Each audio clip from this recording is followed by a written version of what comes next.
இந்த உலகத்தில் வெற்றி பெறும் மனிதர்கள் ஏதோ பெரிய ரகசியம் வைத்திருக்கிறார்கள் போல நமக்கு தோன்றும். ஆனால் உண்மையில் அவர்கள் பின்பற்றுவது சில நல்ல பழக்கங்கள்தான். அந்த பழக்கங்களை எளிமையாக சொல்லித்தருகிற புத்தகம்தான் The 7 Habits of Highly Effective People. இந்த புத்தகத்தை எழுதியவர் ஸ்டீஃபன் ஆர். கவி. இந்த புத்தகத்தின் முக்கிய கருத்து என்னவென்றால், வெற்றி என்பது ஒரு நாள் இரவில் கிடைக்காது. அது நல்ல பழக்கங்களை தினமும் பழகுவதால் தான் உருவாகும். இதை புரிய ஒரு சின்ன உதாரணம் பார்ப்போம். ஒரு மனிதர் தினமும் காலை அலாரம் வைத்துக்கொண்டு தூங்குவார். அலாரம் அடித்ததும் என்ன செய்வார் தெரியுமா? இன்னும் 5 நிமிடம் என்று சொல்லி மீண்டும் தூங்கிவிடுவார். அந்த 5 நிமிடம் தான் அரை மணி நேரமாகி அலுவலகத்துக்கு லேட் ஆகிவிடும். அவர் அலுவலகம் போனால் மேலாளர் கேட்பார், ஏன் லேட்? அவர் உடனே சொல்வார், சார், டிராஃபிக் சார். ஆனால் உண்மையில் பிரச்சனை டிராஃபிக் இல்லை, பழக்கம்தான். அதனால் இந்த புத்தகம் சொல்வது என்னவென்றால், வெற்றியை மாற்ற நினைக்க வேண்டாம், பழக்கங்களை மாற்றுங்கள். இப்போது இந்த புத்தகத்தின் முதல் முக்கியமான பழக்கம். 1. முன்கூட்டியே செயல்படு. பலர் வாழ்க்கையில் நடக்கும் விஷயங்களுக்கு பிறரை குறை சொல்லுவார்கள். மழை வந்தால் மழையை குறை சொல்வார்கள். வேலை கிடைக்கவில்லை என்றால் நாட்டை குறை சொல்வார்கள். மார்க் குறைவாக வந்தால் ஆசிரியரை குறை சொல்வார்கள். ஆனால் வெற்றி பெறும் மனிதர்கள் வேற மாதிரி சிந்திப்பார்கள். அவர்கள் கேட்பார்கள், நான் என்ன செய்யலாம்? இதற்காக புத்தகத்தில் ஒரு சின்ன உதாரணம் சொல்லப்படுகிறது. ஒரு நாள் பேருந்து தாமதமாக வந்தது. ஒரு மனிதர் கோபமாக நின்று கொண்டிருக்கிறார். இந்த நாட்டில் ஒழுங்கே இல்லை என்று திட்டிக்கொண்டு இருக்கிறார். அதே பேருந்தை காத்திருக்கும் இன்னொரு மனிதர் என்ன செய்கிறார் தெரியுமா? அவர் அந்த நேரத்தை பயன்படுத்தி ஒரு புத்தகம் படிக்கிறார். இருவரும் ஒரே சூழ்நிலையில்தான் இருக்கிறார்கள். ஆனால் ஒருவருக்கு கோபம், மற்றொருவருக்கு முன்னேற்றம். இதைத்தான் இந்த புத்தகம் சொல்கிறது. நாம் கட்டுப்படுத்த முடியாத விஷயங்கள் நிறைய இருக்கும். ஆனால் நாம் செய்யும் செயல்களை மட்டும் நாமே கட்டுப்படுத்த முடியும். அதனால் வெற்றி பெறும் மனிதர்கள் எப்போதும் சூழ்நிலையை அல்ல, தங்கள் செயல்களைதான் மாற்றுகிறார்கள். ஒரு உண்மை என்ன தெரியுமா? பலர் ஜிம்முக்கு சேருவார்கள். முதல் நாள் பெரிய உற்சாகம், 2ஆம் நாள் கொஞ்சம் சோர்வு, 3ஆம் நாள் ஜிம்மின் முன் போய் டீ குடித்து வீடு திரும்பிவிடுவார்கள்.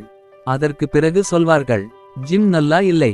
ஆனால் உண்மையில் ஜிம் நல்லதா கெட்டதா என்பது பிரச்சனை இல்லை, நம் பழக்கம்தான் முக்கியம். இந்த புத்தகம் சொல்லும் முதல் பாடம் என்னவென்றால், உங்கள் வாழ்க்கைக்கு நீங்கள்தான் பொறுப்பு. நீங்கள் மாற்ற ஆரம்பித்தால் உங்கள் வாழ்க்கையும் மாற ஆரம்பிக்கும். 2. முடிவை மனதில் வைத்து தொடங்கு. எளிமையாக சொன்னால், எங்கு போக வேண்டும் என்று தெரிந்தால்தான் சரியான பாதை கிடைக்கும். ஒரு காமெடி உதாரணம் பார்ப்போம். ஒரு நண்பர் ஆட்டோவில் ஏறி சொல்கிறார், அண்ணா வேகமாக போங்க. ஆட்டோ டிரைவர் கேட்கிறார், எங்கே போகணும்? அவர் சொல்கிறார், அது தெரியல, ஆனா வேகமாக போங்க. அப்படி போனால் என்ன ஆகும்? எங்காவது போய் விடுவோம். ஆனால் சரியான இடத்துக்கு போக முடியாது. அதே போல வாழ்க்கையிலும் பலர் வேலை செய்கிறார்கள். ஆனால் எந்த இலக்கு என்று தெரியாது. அதனால்தான் இந்த புத்தகம் சொல்கிறது, முதலில் உங்கள் வாழ்க்கையின் இலக்கை தெளிவாக நினைத்து கொள்ளுங்கள். இந்த புத்தகத்தில் ஒரு சிந்திக்க வைக்கும் உதாரணம் இருக்கிறது. ஒரு நாள் நீங்கள் உங்கள் நண்பரின் இறுதி நிகழ்ச்சிக்கு சென்றிருக்கிறீர்கள் என்று கற்பனை செய்யுங்கள். அங்கே பலர் பேசுகிறார்கள். ஒருவர் சொல்கிறார், இந்த மனிதர் மிகவும் நல்லவர். மற்றொருவர் சொல்கிறார், இவர் பலருக்கு உதவினார். மற்றொருவர் சொல்கிறார், இவர் குடும்பத்தை மிகவும் நேசித்தார். இப்போது கேள்வி என்னவென்றால், உங்களை பற்றி மக்கள் என்ன சொல்ல வேண்டும் என்று நீங்கள் விரும்புகிறீர்கள்? அந்த பதில்தான் உங்கள் வாழ்க்கையின் உண்மையான இலக்கு. இதனால் நாம் புரிந்து கொள்ள வேண்டியது என்னவென்றால், வாழ்க்கையை ஒரு வரைபடம் போல திட்டமிட வேண்டும். ஒரு சின்ன காமெடி உண்மை. பலர் டயட் ஆரம்பிப்பார்கள். முதல் நாள், இனிமேல் ஜங்க் ஃபுட் இல்லை. 2ஆம் நாள், சரி, இன்று மட்டும். 3ஆம் நாள், இந்த வாரம் மட்டும். ஒரு வாரத்திற்கு பிறகு, அடுத்த மாதம் ஆரம்பிப்போம். இதற்கு காரணம் என்ன? தெளிவான இலக்கு இல்லை. ஒரு மனிதர் உண்மையாக முடிவு செய்தால் அவர் செயல் மாறும். பழக்கம் 3. முக்கியமானதை முதலில் செய். இது மிகவும் முக்கியமான பழக்கம். பலர் நாள் முழுவதும் பிஸியாக இருப்பார்கள்.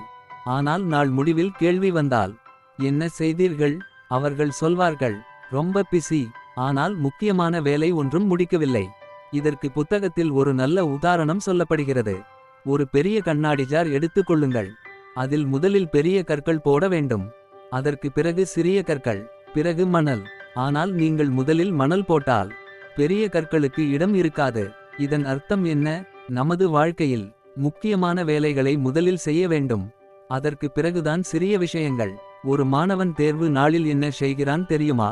முதலில் மொபைல் பார்க்கிறான், பிறகு ரீல்ஸ், பிறகு மீம்ஸ், பிறகு சிறிது தூக்கம்.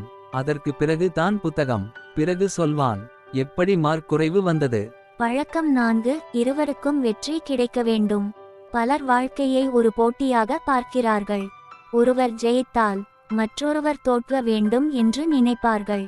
ஆனால் இந்த புத்தகம் சொல்லும் முக்கியமான கருத்து என்னவென்றால், உண்மையான வெற்றி என்பது இருவருக்கும் பயன் கிடைக்கும் போதுதான். இதற்காக ஒரு உதாரணம் பார்ப்போம். ஒரு நிறுவனத்தில் 2 ஊழியர்கள் வேலை செய்கிறார்கள். இருவரும் பதவி உயர்வு பெற விரும்புகிறார்கள்.